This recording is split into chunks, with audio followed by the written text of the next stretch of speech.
so many NFL games are won and lost during the offseason. I think when you look at what the Bears have done, I mean, Ryan Poles has killed it so far this offseason.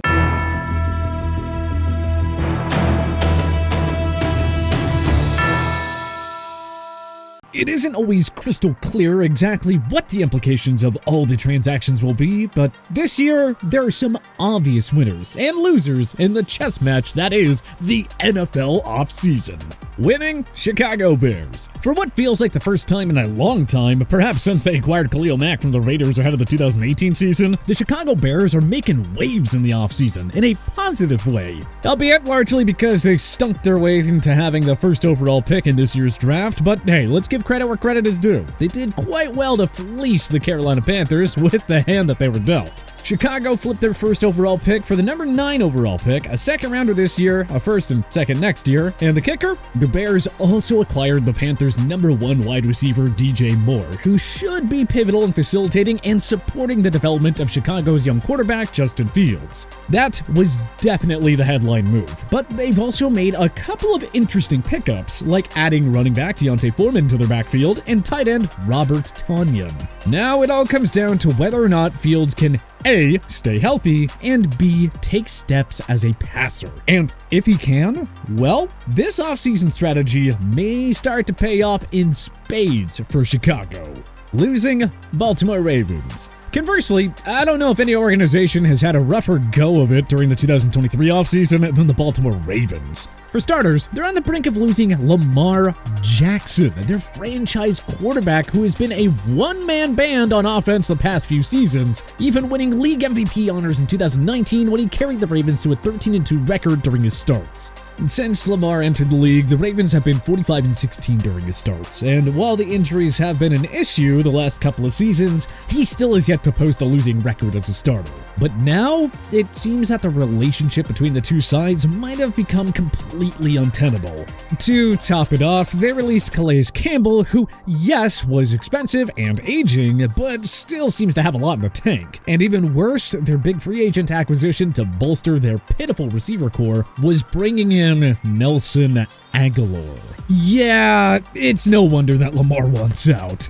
Winning, New York Jets. The New York Jets, like the Bears, have done a great job of really going against their historical grain this offseason. You know, by having a great showing thus far. Although the biggest domino, being the acquisition of Aaron Rodgers, has yet to officially tumble, that does seem to be a far-gone conclusion at this point. And considering how badly they need help at quarterback, plus the obvious fact that Rodgers is a bona fide Hall of Famer, we have to give them some credit. Especially since they went ahead and brought in his buddy Nathaniel Hackett at offensive coordinator, and his former teammate in Green Bay, wide receiver Allen Lazard, to really make sure that they sealed the deal. All in all, a quality offseason thus far for a team that is usually prone to dysfunction this time of year. Losing, Kansas City Chiefs. This is going to feel a little bit like nitpicking, considering they're coming off a Super Bowl winning season, but the Kansas City Chiefs are undeniably losers thus far through the 2023 offseason. It isn't overly uncommon to see the league's top teams picked apart at the end of a good season, but what's happened to KC this year was particularly bad. Everyone knows the big loss that is left tackle Orlando Brown Jr., who was an integral piece of the puzzle that kept Patrick Mahomes upright for the better part of the 2022 and 2023 seasons. So yeah, safe to say that he was a massive difference maker for the Chiefs. And this loss is especially painful considering he went to their AFC rival, the Cincinnati Bengals, who they will likely run into come postseason time next year.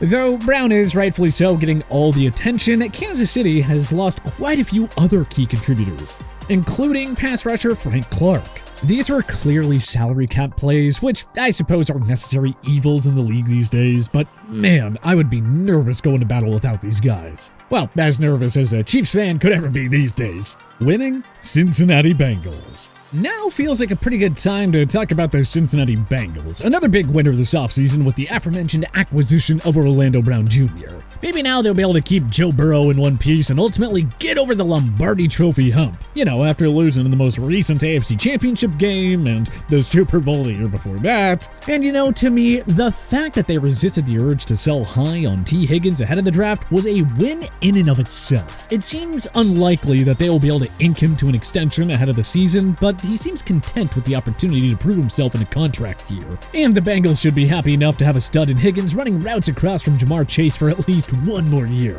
Plus, the Bengals made some nice complementary signings like bringing in Nick Scott at safety and a solid reserve lineman in Cody Ford. So while they might start off slow like they always seem to do nowadays, keep your eyes on the Bengals, because this might be their year with the moves that they made during the offseason, and with all that talent spread around their roster. Losing Philadelphia Eagles. The Philadelphia Eagles are another one of last season's contenders whose roster was pillaged brutally by other GMs around the league. Philly had 8 key contributors in contracts elsewhere, perhaps none more painful than the loss of Javon Hargrave, who signed with the rival San Francisco 49ers, the very same team that the Eagles faced off against in the NFC Championship game. The team also brought in 2 other playmakers on the defensive side of the ball in safety Marcus Epps and linebacker TJ Edwards. Not to mention the loss of their leading rusher Miles Sanders, who's coming off the best year of his career. Most of these moves, or lack thereof, were done out of necessity to stay under the cap, but that doesn't make the loss any less painful or impactful. At least the Eagles are collecting a plethora of compensatory draft picks along the way, so there's a little silver lining for you broken-hearted Philly fans. Winning San Francisco 49ers. As with the Chiefs and Bengals, it now feels like a pretty good time to touch on the victors of the Eagles' free agent losses, the San Francisco 49ers. There's actually a really similar dynamic between the two situations. Both the 49ers and Bengals were bested by their aforementioned rival during their respective conference championship games, and have since decided if you can't beat them, join them. Or, I guess rather, if you can't beat them, get them to join you. Now that San Francisco has Javon Hargrave applying pressure up the middle, to pair with Nick Bosa and the rest of that ferocious 49ers defense, that unit will look downright terrifying come playoff time. I also really like how the Niners seem to deploy an acquisition strategy that was well balanced between high upside swings, like quarterback Sam Darnold and defensive lineman Clelin Ferrell, 2 guys that were highly touted and selected in their respective drafts, and are running out of time to prove it, and more static but stable pieces for depth. 2 names that come to mind here are offensive lineman John Feliciano, a veteran with 97 appearances and 54 starts under his belt who can play center and guard, and defensive end Austin Bryant, who most recently played with the Detroit Lions and can rotate in at defensive end. Obviously, the big question that remains is who will play quarterback. Luckily, in the Kyle Shanahan system, that doesn't seem to loom quite as large as it might otherwise. Losing Los Angeles Chargers. Despite ending the 2022 season in the most humiliating of fashions by blowing a 27-point lead in the wildcard round to Doug Peterson, Trevor Lawrence, and that scrappy Jacksonville Jaguars group, the Chargers don't seem particularly motivated to raise their ceiling for next year. In fairness, this is partially because they are hamstrung salary cap-wise, thanks to last offseason's ill-fated acquisition of J.C. Jackson. The Chargers actually made a few big sticker pickups on the defensive side of the ball, which I know might come as a surprise after watching that group flounder in crunch time last year, but between Khalil Mack, the aforementioned Jackson, and defensive lineman Austin Johnson and Sebastian Joseph Day, they already committed around $65 million in cap. And really, Mack has been the only one to contribute on any sort of regular basis. Now it looks like LA is going to lose quite a few key guys, like Kyle Van Noy, who is heading back to New England, and wide receiver DeAndre Carter, who had his best offensive season thus far, catching 46 balls for 538 yards and averaging 11.7 yards per punt return, which he was able to parlay into a new deal out in Sin City. Not to mention the loss of Nasir Adderley, who during free agency decided he was ready to retire from the game entirely in the interest of family and preserving his long-term health. A noble decision, no doubt, but another major L in an offseason that seems to be full of them for the Chargers. Winning New Orleans Saints. The Saints have to be considered winners this offseason, if for no other reason than for taking a chance and bringing in Derek Carr.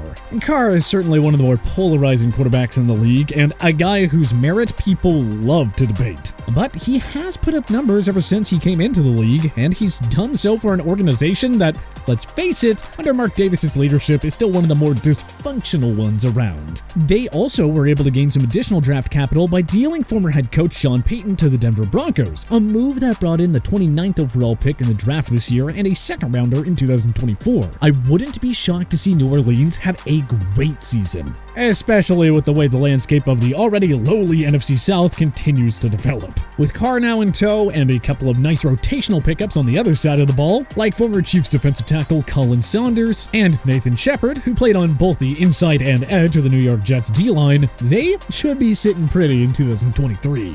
Losing? Carolina Panthers. Last but not least, we have to pay homage to the Carolina Panthers, who to me made one of the more ridiculous gambles by mortgaging the farm to move up in the draft from the 9th overall pick to the 1st overall pick. I'd sort of get it if there was a generational talent in this draft. I could at least see the vision, but from my vantage point, all the Panthers really did was sell off their future and their best wide receiver to swing big on a rookie quarterback, who will now be forced to try and develop on one of the worst offenses in the league. DJ Chark is a nice receiver, but bringing him in on a one-year deal along with the ghost of Adam Thielen is a drop in the bucket of the loss that is DJ Moore. Also, somewhat hilariously, Carolina signed Eagles running back Miles Sanders to a 4-year, $25 million deal. And here I was thinking that the Panthers had finally recognized that it doesn't make sense to pay big bucks to running backs. Simply a disastrous offseason thus far down in Charlotte. But which NFL teams do you think are winning and losing the offseason thus far? Was there anyone that we missed? Let us know in the comment section below. If you liked this video and learned a thing or two, clicking the like button helps out a ton. And hey, we appreciate it. If this is your first time coming around to TPS though, subscribing is a great idea because we put out videos like this every single day.